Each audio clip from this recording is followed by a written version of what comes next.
உயிரே உறவே தமிழே வணக்கம். வால்யூம் ஏத்துங்க,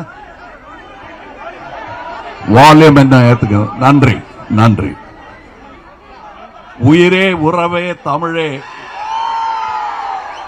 என்று சொல்லுகிறாரே, சற்று வித்தியாசமாக இருக்க வேண்டும் என்பதற்காக ஒவ்வொரு தலைவர்கள் ஒவ்வொரு ஆரம்ப சொற்பொழிவுக்கு முன்னால் சொல்லும் வார்த்தைகளில் சற்று வித்தியாசப்பட்டு இருக்க வேண்டும் என்பதற்காக இவர் உயிரே உறவே தமிழே என்கிறார் என்று சிலர் நினைத்திருக்கக்கூடும். ஆனால் நான் வாழ்வில் உணர்ந்த உண்மையை பேசும் வார்த்தைகள் அவை. நான் இன்று என் சிந்தனையும் என் கலையும் நானும் இங்கு தன்னம்பிக்கையுடன் உயிர்த்து இருப்பதற்கு காரணமானவர்கள் தமிழக மக்கள் தான். தமிழக மக்களுடன், மலையாளி மக்களுடன் ஆரம்பித்தது, தெலுங்கு மக்களும் அதில் சேர்ந்து, வட இந்தியர்களும் அதில் சேர்ந்தது என் பாக்கியம். ஆனால் என் உயிர் துவங்கிய இடம் இது. உறவு என்பது நீடிக்கும், நீடிக்காமல் போகலாம். அதை என் வாழ்க்கை அனுபவத்தில் உணர்ந்தவன் நான். 10 வருஷம் தாங்கும் சில உறவுகள், சில உறவுகள் 2 நாள்ல முறிஞ்சிடும். நண்பன் சொல்லிட்டு வரவன் எதிரி ஆயிடுவான். இதெல்லாம் நான் கடந்த 50 வருடமாக பார்த்து கொண்டு வருகிறேன். ஆனால் உங்கள் அன்பு என்னுடைய உறவாக நின்று கொண்டிருக்கிறது. இது இந்த கைத்தட்டலுக்காக சொல்லும் விஷயமே அல்ல, நான் உணர்ந்து சொல்லும் விஷயம். என் தாய் தந்தையர் சகோதர சகோதரிகளுக்கு பிறகு இவ்வளவு நீளம் நீடித்த உறவு என்பது இதுதான். இதில் என் பிள்ளைகள் போல் புதிய பிள்ளைகளும் சேர்ந்திருக்கிறார்கள் என்பதுதான் நான் பெரும் மகிழ்ச்சி. தமிழே என்று நான் சொல்லுவது என் மொழி மட்டுமல்ல, உங்கள் மொழியும் தான். நம்மை இணைப்பது அந்த தமிழ்தான். அவற்றுடன், அவைகளுடன் நான் என் பேச்சை துவங்குவது நியாயமாக இருக்கும் என்று யோசித்து வைத்த பெயர். எப்படி அத்தனை கைகளும் கூடியிருப்பது நம் சின்னமாக மாறியதோ, அதன் தீர்க்க தரிசனம் என்ன என்பதை யோசித்து பாருங்கள். 6 மாநிலங்களின் அடையாளம் அவை. இப்படி நாட்டை கொஞ்சம் கொஞ்சமாக காந்தியார் பாதையில் அதை இணைத்து தைக்க வேண்டும் என்னும் கடைசி பேரப்பிள்ளைகளில் நானும் ஒருவன்.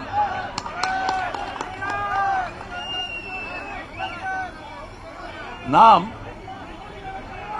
கை கட்டி வேடிக்கை பார்ப்பவர்கள் அல்ல, கை தட்டி வேடிக்கை பார்ப்பவர்களும் அல்ல. அது ஒரு பகுதி. அப்படி வந்தவர் தான் இவங்கெல்லாம். தங்கவேலெல்லாம் வெறும் ரசிகராக மட்டுமே வந்தவர். பின் நான் சொல்ல என்ன வேணும் கேட்கலையா? வால்யூம் என்ன கொஞ்சம் ஏத்து. அப்படி வந்தவர் தான் இங்க இருக்கிற இந்த தங்கவேலெல்லாம். அவங்களுக்கெல்லாம் என்ன சினிமா பிடிக்கும், அவ்வளவுதான். அதுவும் கொஞ்சம் லேட்டா வந்தாரு. சகலகலாவலன் போது தான் வந்து சேர்ந்தாரு. அந்த புகழ், அந்த பெருமையை பார்த்து வந்தவங்க இது மட்டும் போதாது தம்பி என்று நாம் சொன்ன போது அதை சிறமேற்கொண்டு கிட்டத்தட்ட 40 வருடங்களுக்கு மேலாக அதை செய்து கொண்டிருப்பார். இவர் போல் பலர் இருக்கிறார்கள். இந்த கூட்டத்திலேயே ஆள் காட்டி பெயர் சொல்ல முடியும் என்னால. இவங்கெல்லாம் சேர்ந்து நற்பணி இயக்கமாக ஆரம்பித்தது இன்று பெரும் பணியில் நம்மை இறக்கி இருக்கிறது. இன்று முக்கியமாக பேசும் பொழுது நாம் உணர வேண்டியது, இன்று உலக தாய்மொழிகளின் தினம். இதை கொண்டாடுவதற்கு இதைவிட சிறந்த தருணம் இருக்க முடியாது. நம் மொழியின் குதவளையை பிடிக்க நினைப்பவர்கள் உணர வேண்டும் இது எப்படிப்பட்ட தினம் என்பதை. தமிழ் எங்கள் உயர்வுக்கு வான் என்றார் பாரதிதாசன். இமயம்னு சொல்ல, ஏன்னா வானத்திலிருந்து பார்த்தால் இமயமலையும் சின்னதா தெரியும். அப்படி தூக்கி கொண்டு போய் வச்சுட்டாரு தமிழ. அந்த தமிழை இறக்க முடியாது யாராலையும். மரியாதையுடனே பேசும், எவராலும் இறக்க முடியாது. நான் என்னை பத்தி சொல்லும் போது பலர், வேண்டியவர்களும் விமர்சகர்களும் எதிர்கட்சிக்காரர்களும் சொல்லுது, தோத்து போன அரசியல்வாதி பேசுறாரு விடியான்றது அப்படின்பாங்க. நான் எப்படி தோத்து போனேன் என்பதை நான் உணர்கிறேன் என்பதை உங்களுக்கு சொல்லுகிறேன். நான் 20 வருடத்துக்கு, குறைந்தபட்சம் 20 வருடங்களுக்கு முன்பாக அரசியலுக்கு வந்திருக்க வேண்டும். அது வர தவறினேன் என்பதுதான் எனக்கு தோல்வியாகப்படுகிறது. அப்படி வந்திருந்தால் இன்று நான் நின்று பேசிக் கொண்டிருக்கும் வார்த்தைகளும் இடமும் வேறாக இருக்கும்.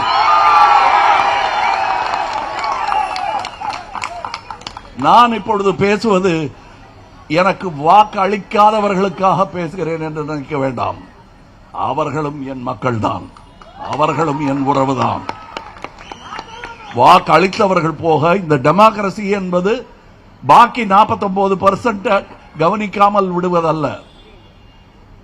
அவர்களும் இருக்கிறார்கள் என்பதை நினைவில் கொள்ள வேண்டும். அதுதான் டெமோக்ரசி. சோ உங்களுக்கு அவங்களுக்கு இருக்கிறது 2% வித்தியாசம் தான். தம்பி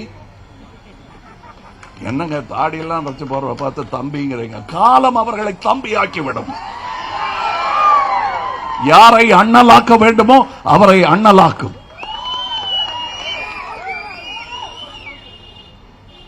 எங்களுடைய பணி, நம்முடைய பணி கடைசி ஒரு வாக்காளன் இருக்கும் வரையில் தொடரும். எப்படிங்க இப்படி சொல்றீங்க? நல்ல வார்த்தையா சொல்லுங்க, நல்ல நாளும் அதுவுமான்வீங்க. எங்களுக்கு மக்களுக்காக பணி செய்யும் எல்லா நாளுமே நல்ல நாள் தான். அதுக்காக தனி நல்ல நாள் பார்த்து காத்துக்கிட்டு இருக்க மாட்டோம். எந்த ஓட்டுக்காக பெரியார் இத்தனை நாள் தன்னுடைய உயிர் போகும் தருவாய் வரை பிரச்சாரம் செய்து கொண்டிருந்தார்? யாருடைய ஓட்டுக்காக? தனக்கு வேண்டும் என்பதற்காகவா? அவர்கள் எல்லாம் எனக்கு எப்படி காந்தியாரை பிடிக்குமோ அதையே அளவு பெரியாரையும் பிடிக்கும். பெரியார் இருந்து உண்மையை பேசி இருந்தால் தன்னுடைய விலாசத்தை அவர் சொல்லி இருப்பார். அவரே காந்தியின் சிஷ்யன் தான்.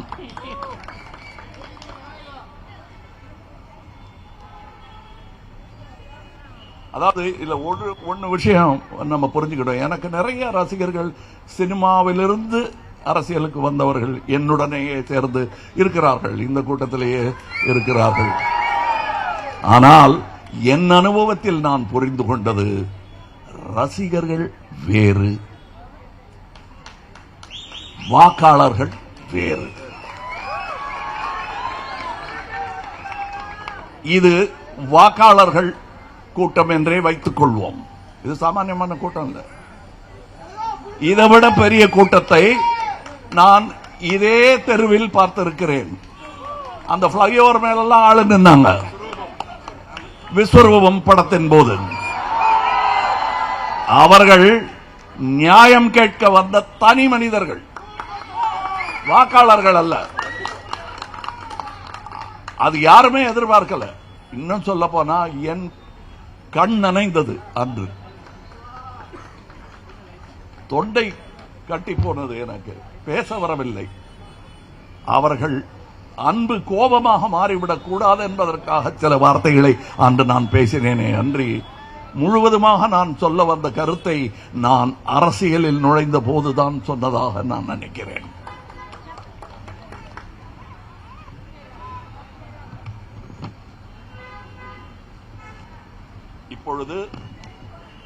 இப்பொழுது நாம் ஒரு இக்கட்டான காலகட்டத்தில் இருக்கிறோம் என்றெல்லாம் சொல்ல, இதெல்லாம் பார்த்துட்டோம். நம்ம தமிழர்கள் இதை பார்த்திருக்கிறார்கள். இந்தியை திணிக்க முயன்றதை தடுத்தவர்கள் இன்று நரைத்த தாடியுடன் நின்று கொண்டிருப்பார்கள் இந்த கூட்டத்தில். மொழிக்காக உயிரையே விட்டுருவீங்களான்னா விட்டுருக்காங்க தமிழ்நாட்டில். அந்த மாதிரி விஷயத்தோட விளையாடாதீங்க. நீங்க பச்சை பிள்ளைக்கு கூட தெரியும், தமிழனுக்கு தெரியாதா தனக்கு எந்த மொழி வேண்டும் எந்த மொழி தேவை என்பதை முடிவு செய்யும் அறிவு தமிழனுக்கு உண்டு. பச்சை குழந்தைக்கே உண்டு. அளவுக்கு மீறி தாயார் உணவு ஊட்டினால் முகத்தை திருப்பிடும், இல்ல துப்பிடும். நாங்க அந்த மாதிரி அநாகரிகமான விஷயங்கள் செய்ய தூண்டாதீர்கள் எங்களை. இப்பொழுது 8ஆம் ஆண்டில் நின்று கொண்டிருக்கிறோம். நாம் வளர்த்த அந்த குழந்தைக்கு 8 வயதாகிவிட்டது. நாம் வளர்த்த குழந்தை இது. இந்த வருடம் நமது குரல் பாராளுமன்றத்தில் ஒலிக்கப் போகிறது.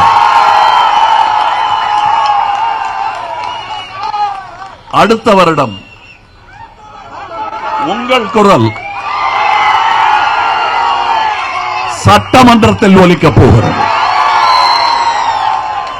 அதற்கு கட்டியம் கூறும் விழாதான் இது. ஒவ்வொரு ஆண்டையும் நாம் கொண்டாடிக் கொண்டே இருக்கலாம். ஆனால் இவையெல்லாம் முக்கியமான தருணங்கள், படிக்கட்டுகள், நாம் ஏறி வந்த படிக்கட்டுகள். மையத்தில் மாணவர்கள் இணைந்து கொண்டிருக்கிறார்கள்.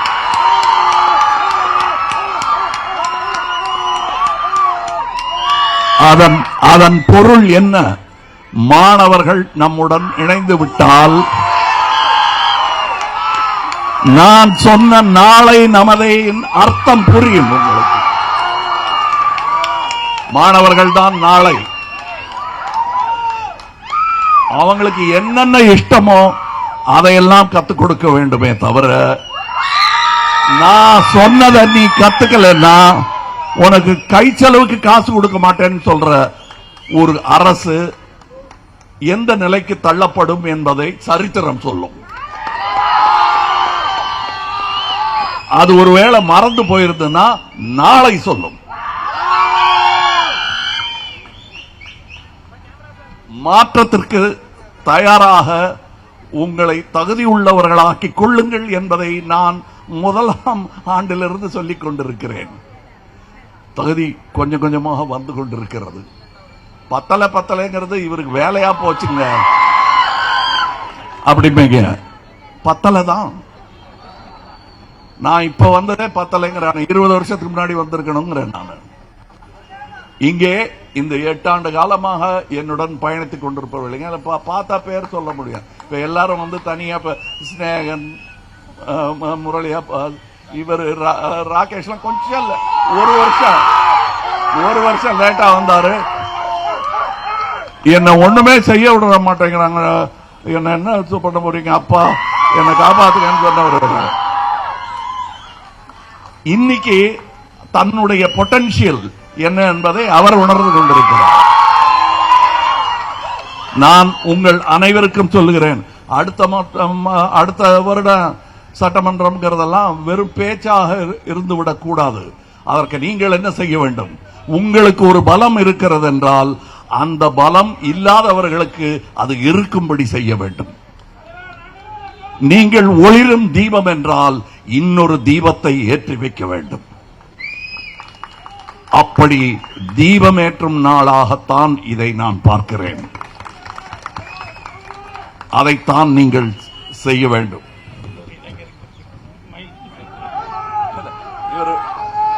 நாம் மயிலே எப்ப கூப்பிட ஆரம்பிச்சோம், மயிலே வந்துருச்சு என்கிட்ட. நான் காத்திருப்பேன் மயிலுன்னா. இந்த மாதிரி மயில்கள் எல்லாம் வந்தது. இவரெல்லாம் வந்து அவங்க எல்லாம் வருவாங்களா அப்படின்னே கேட்டிருக்கேன் நான். ஒரு போலீஸ் ஆபீசர், எந்த மாதிரி போலீஸ், பெரிய ஆபீசர் வருவாங்களா அப்படின்னாங்க. வர்றாங்க சார். அப்பதான் எனக்கே என் மேல ஒரு நல்ல மரியாதை வந்தது. ஐஏஎஸ் ஆபீசர்கள் வந்தாங்க, போலீஸ் ஆபீசர் வந்தாரு. இவங்க வேற இடத்துல, இவரு நம்ம செந்தில் ஆரம்பம்லாம் வேற இடத்துல மக்கள் பணியில் இருந்தவங்க இங்க வந்து சேர்ந்துக்கலான்னு அந்த இடத்துல விடை பெற்றுக் கொண்டு இங்கே வந்தவர்கள். இன்று வரை இன்னைக்கு இப்ப கூட நான் வெளிநாட்டில இருந்து திரும்பினதும் ஜிஎஸ் அவர்கள், அருணாச்சலம் அவர்கள் எனக்கு தன்னை பத்தி சொல்லுவதற்கு முன்னால் இவர் அது செஞ்சாரு அவர் செஞ்சாரு பட்டியல் போட்டு எனக்கு சொல்லுவாரு. அப்ப செந்தில் ஆரம்பம் நீங்க இல்லாத நேரத்தில் நல்லா பாத்துக்கிட்டாருங்க. அது நடக்கலைன்னா சொல்லுங்க, அதட்டுறேன். இது பழக்கமாய் போச்சு, எனக்கு நல்லா தான் செஞ்சாகணும், அவர் செய்யலைன்னா தான் நான் அதட்டுவேன் அவரை அப்படின்னு சொல்லியிருக்கேன். இங்க இருக்கிற இந்த மேடையில் நிற்பவர்கள் எல்லாருமே நான் பேர் சொல்லி அழைக்கக்கூடியவர்கள். கூட்டத்தில் கூட அந்த மாதிரி ஆட்கள் இருக்காங்க, நிறைய பேர் இருக்காங்க. அது மட்டும் இல்ல, இந்த அமைதியாக நான் அரசியலில் இறங்குறேன் என்பதற்காக தான் செய்து கொண்டிருக்கும் வேலையெல்லாம் விட்டு விட்டு இங்க உள்ள எங்களுக்கெல்லாம் சமையல் பண்ணி போடுற ஃபாத்திமான்னு ஒரு அம்மா இருக்காங்க. அவங்களும் மக்கள் நீதி மையம் தான். நான் அவங்க கிட்ட எல்லாம் எலெக்ஷன் முடிஞ்சு யாருக்கு ஓட்டு போட்டீங்கன்னு கேட்கவே மாட்டேன், எனக்கு தெரியும். அந்த மாதிரி சில பேர் இருக்கிறதுனால இந்த காட்சியை இல்லாமல்லாம் பண்ணவே முடியாது. அது சரிங்க. உங்களுக்கு பிறகு அப்படின்னு நீங்க உங்கள யாராவது கேட்டீங்கன்னா அப்படியே அந்த கேமரா அந்த பக்கம் திருப்புங்க. இருக்காங்க இப்ப இவங்கெல்லாம் கொண்டு வந்து சேர்த்த இளைஞர்கள்லாம் விட்டுட்டு ஓடிடுவாங்களா? இது தொடரும் வழக்கம். காந்தி தான் போயிட்டாரு, அவர் இல்ல, இனிமே நம்ம எதுக்கு அதெல்லாம் பண்ணணும்னு நினைக்கல. கொள்ளு பேர வரலும் வேலை நடந்துட்டு இருக்கு. மீண்டும் மீண்டும் சொல்லுகிறேன், உங்கள் பலம் என் பலம் எனக்கு எப்படி தெரியாதோ அதுபோல் தெரியாமல் இருக்கிறது யாராவது நினைவுபடுத்த வேண்டும். அந்த நினைவு கூறும் நாள் தான் இது. உங்களுக்கு நான் மறுபடியும் இன்னொரு வாட்டி சொல்றேன், இன்னொரு தீபத்தை ஏற்றி வைக்க வேண்டியது உங்கள் கடமை. அதை செய்தாக வேண்டும். இன்னைக்கு நான் சொல்றேன், நான் எல்லாருமே சொல்றாங்க அடுத்த முதலமைச்சர் அப்படின்லாம் சொல்லுவாங்க. நாம முதலமைச்சர் ஆகிறதுக்காக வரல, முதல்ல இருந்து இது எல்லாத்தையும் மாற்றி அமைக்கணும் என்பதற்காக வந்தவர். ஏன்னா எனக்கு முன்னுதாரணமாக காந்தியார் இருக்கிறார், பெரியார் இருக்கிறார். அவங்களாம் அதை பத்தி எந்த கவலையும் இல்லாமல் வாழ்ந்தவர்கள். அம்பேத்கர் தோத்ததுக்காக அவர் கோவிச்சுக்கிட்டு இந்தியாவை விட்டு போயிட்டாரா? படிக்க போனதுதானே தவிர வெளிநாட்டுக்கு. இங்க இருந்து கடைசி வரையிலும் அவர் எழுதிய புத்தகங்கள் இன்னமும் நிறைய கிடைக்கப்பெற வேண்டும் தமிழகத்தில் என்பதுதான் என்னுடைய ஆசை. அழுத்தமான பல முன்னோடி கருத்துக்கள் அவைகளில் இருக்கின்றன. பல விஷயங்களில் அவர் காந்தியாருடன் ஒத்துப்போகாதவர் தான். இருப்பினும் கான்ஸ்டிடியூஷன் ஆஃப் இந்தியா அமையம் பெற வேண்டும் என்று அவர் ஆசைப்பட்ட போது பட்டியலிட்ட பெயர்களில் அவருக்கு சேர்த்த பெயர் அம்பேத்கர் அவர்களின் பெயர். அப்படி உருவான நாடு இது. இதை தான் தோன்றிகள் அசைத்து பார்க்க முடியாது. மீண்டும் முயன்று பாருங்கள், நடக்காது. இது ஒரு நாடு, இதை பிரித்தாள முடியாது. அப்படி நினைப்பவர்கள் எல்லாம் நாட்டை விட்டு செல்ல வேண்டும். They have to quit India. அதை புரிந்து கொள்ள வேண்டும். இதை நீங்கள் பல்மொழிகளில் சொல்ல வேண்டும். ஆனா நான் என்ன மொழியில படிக்கணுங்கிறத யாருமே சொல்லக்கூடாது. ஏன்னா என்கிட்ட யார் சொன்னாங்க, நான் வந்து மொழி போராட்டத்தில் அரணிச்சார போட்டுக்கிட்டு பங்கெடுத்த பையன் நான். ஆனால் இல்லைங்க இனிமே வலியுறுத்த மாட்டோம் என்று மேல் தலைமை சொன்னதற்கு பிறகு அமைதி அடைந்தோம். அதுக்கு பிறகு நான் இந்தி படத்திலேயே நடிச்சேன். ஒரு வார்த்தை இந்தி தெரியாது எனக்கு, ஆனா நடிச்சேன். அது மாதிரி தமிழன்ட்ட அவனோட சாய்ஸ், நீ என்ன வேணா பாத்துக்கன்னா சைனீஸ் மொழி கத்துக்கணும்னு ஆசைப்படுவான். அதுக்கு அவரை செய்ய வேண்டியது அரசாக இருக்க வேண்டுமே தவிர அரசியல் செய்யக்கூடாது. மொழி, கல்வி, ஞானம் என்பது அனைவருக்கும் சொந்தமானது. இன்னைக்கு அமெரிக்காவில் ஒரு முறையாவது செனட்டில் காந்தியாரின் பெயர் உச்சரிக்கப்படாமல் இருப்பதில்லை. ஒவ்வொரு முறை கூடும் போதும் காந்தியாரின் பெயர் அங்கே உச்சரிக்கப்படும். அப்படித்தான் இருக்கும். இந்தியாவிற்கு அந்த பலம் உண்டு. நாம் எங்கெங்கெல்லாமோ சென்று கல்விகளை கற்போம், மொழிபெயர்ப்போம். அதை நாங்க படிக்கிட்டு இருக்கோம். பண்பாட்டு மையத்தில் மொழிபெயர்ப்புக்கு என்று தனி பயிற்சிகள் நடத்தி கொண்டிருக்கிறோம். படிப்பகங்கள் வைத்துக் கொண்டிருக்கிறோம். இது பிற்பாடு 100 படிப்பமாக 200 படிப்பமாக ஆனால் மட்டும் போதாது. இது ஒரு பல்கலைக்கழகமாக மாற வேண்டும். இத முச்சந்தையில் நின்றுட்டு பெரியார் சொன்ன போது யாராவது நம்பி இருப்பாங்களா? இருக்கு, இன்னைக்கு திருச்சியில் இருக்கு. நமக்கு தமிழகம் எங்கும் இருக்க வைக்க வேண்டும். அதுதான் நம்முடைய வெற்றியாக அமையும். இந்த வருஷம் குரல் கேட்கும். அடுத்த வருஷம் உள்ள போறதுக்கு முன்னாடி ஒருவருக்கு ஒருவர் கைகுலுக்கி கொண்டு உள்ளே செல்வோம். நன்றி, வணக்கம். இதிலிருந்து நீங்கள் எடுத்துச் செல்ல வேண்டிய செய்தி,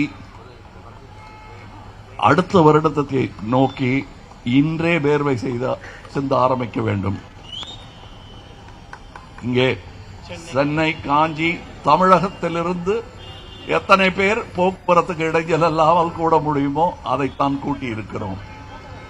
நாம் கூடுவதற்கு இன்னும் பெரிய அரங்குகள் விரைவில் தேவைப்படத்தான் போகிறது. அதற்கான ஏற்பாடுகளையும் செய்ய வேண்டியது என் கடமை. அந்த அரங்குகளை எல்லாம் நிரப்ப வேண்டியது உங்கள் கடமை. இங்கே வந்திருப்பவர்கள் சாம்பிளர் என்று சொல்வார்கள். அந்த மாதிரி தமிழகம் எங்கும் இருக்கும் நம் தொண்டர்களின், நண்பர்களின், தோழர்களின் சாம்பிள்ஸ் தான் இங்க வந்திருக்கு. அவங்க வராம இருக்கிறதுக்கான காரணம் என்னன்னா, அங்கேயும் கொண்டாடிக்கிட்டு இருக்காங்க. சோ இந்த கொண்டாட்டம் இந்த தெருவோடு நிற்கவில்லை, தமிழகம் எங்கும் பரவி கொண்டாடப்பட்டுக் கொண்டிருக்கிறது. அந்த பெருமையுடன் இன்று நாம் இந்த இடத்தை விட்டு செல்லும் போது பெரும் பயணத்தை நோக்கி பீடு நடை போட வேண்டும் என்பதுதான் என்னுடைய ஆசை. இங்கே இருக்கும் அனைவருக்கும் அது நான் புதிய பாடம் எடுக்க வேண்டியதில்லை. இத்தனை வார்த்தையும் அவங்க நான் பேசும்போதே கூட முணுமுணுப்பாங்க. அத்தனை பேரே பேசிவிட்டேன். என்ன சொன்னதையே சொல்லிட்டு இருக்காரு. நல்லதை சொன்னா எத்தனை வாட்டி வேணா திருப்பி சொல்லலாம். அதனால நான் அதை சொல்லிட்டு இருக்கேன். ஏன்னா புதிதாக வந்து சேர்ந்தவர்களுக்கு அது புரிய வேண்டும் என்பதற்காக சொல்லுகிறேன். We will change Tamil Nadu and then India. நன்றி, வணக்கம். வேற என்னங்க? இருக்கு. வணக்கம் வணக்கம். நன்றி நன்றி நன்றி.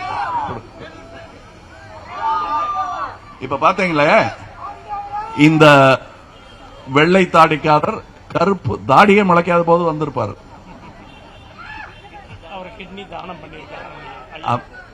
அவர் வந்து தன்னுடைய உடல் உறுப்பை தானம் செய்தவர். அதை வந்து நான் ஒரு விஷயத்தை ஆரம்பிச்சு வச்சா அதை நான் மட்டுமே தொடர்ந்து பிரயோஜனம் இல்லை. எல்லாரும் ரத்த தானம் என்பதை நான் என்றோ ஒரு 45 வருடங்களுக்கு முன்பாக தொடங்கி வைத்தது. இன்று அது ஒரு தீபாவளி பண்டிகை மாதிரி கொண்டாடிட்டு இருக்காங்க. ஆக அவர்கள் நமக்கு உறவுதான், உயிர்தான், அது தமிழ்தான். நன்றி, வணக்கம்.